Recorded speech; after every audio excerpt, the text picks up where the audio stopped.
There's one other point I wanted to make in this chapter, and that was about indoctrination and the question of indoctrinating our kids. So here we are, we're in this group, we're reading this book, we're trying to have all these intentional conversations with our kids, and there are some who are going to say that we are engaging in indoctrination. And I just want to tease this out a little bit more because Natasha's book, although very current and relevant, is a few years old already. And I think the rise and the popularization, I should say, of critical theory, I kind of saw a little bit of a connection here. In critical theory, which I think is the dominant worldview of our culture right now for the emerging generation, it is the worldview of our children. It is the worldview that the university is teaching our children. And it separates all of humanity into two buckets of the oppressed and the oppressors. And everything is understood through that lens. And I'm being grossly oversimplistic right now, but hopefully you'll bear with me.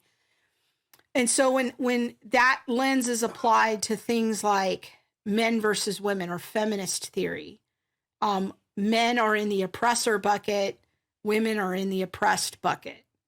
Okay, when we apply it to things like race, white people are in the oppressor bucket.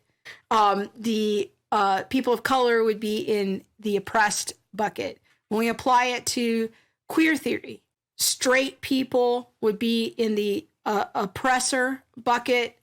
The LGBT plus community would be in the oppressed bucket. And we can keep adding more to that. So now we're seeing the rise of fat theory is another one that's coming. So if you're thin, you're an oppressor. And, there's a lot of rise about fat theory. In fact, if you want to read an interesting article, you can Google Helen Pluckrose's article from a few weeks ago about fat theory. It's very interesting and talking about how critical theory is coming into the realm of fitness. But there's also things coming like disabled. I don't know what the official term is. What is it called? Like ableism. So if you're able-bodied, you're in the oppressor bucket. If you have a disability, you're in the oppressed bucket. But also coming is this issue of parents and children.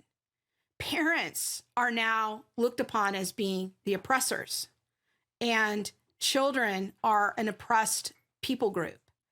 And so this idea of indoctrination, one of the ways I see this playing out in our culture is that being a Christian is also an oppressor category.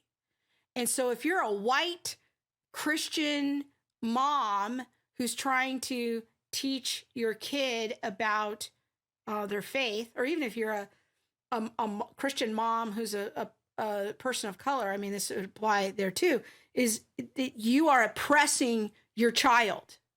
They are an oppressed people group.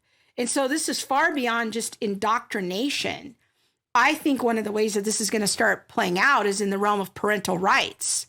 And we're already seeing this play out in queer theory, where some parents are now having to litigate or be fearful of litigating if their kid wants to transition to a different gender, that the parent doesn't have a right to say no to that.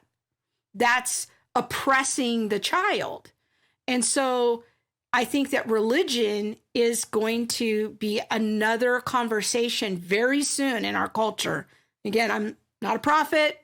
This is just kind of how I see the logical extension of this playing out. And I think that Christian parenting is very soon going to be looked upon as being an oppressor group. And having these kinds of conversations that Natasha is bringing up is going to be considered oppressive activity. And so be thinking about that as something on the horizon in the future, especially if you have younger kids, that this might start to be a cultural conversation. Right now, the new atheists are just casting it as Christian parents are sort of dangerous because we're teaching them our children this dangerous worldview. But I think very soon it's going to start getting penetrated by critical theory, and it's going to go beyond atheists screaming on the internet about indoctrination. I think it's going to go into the oppressor category, if you will.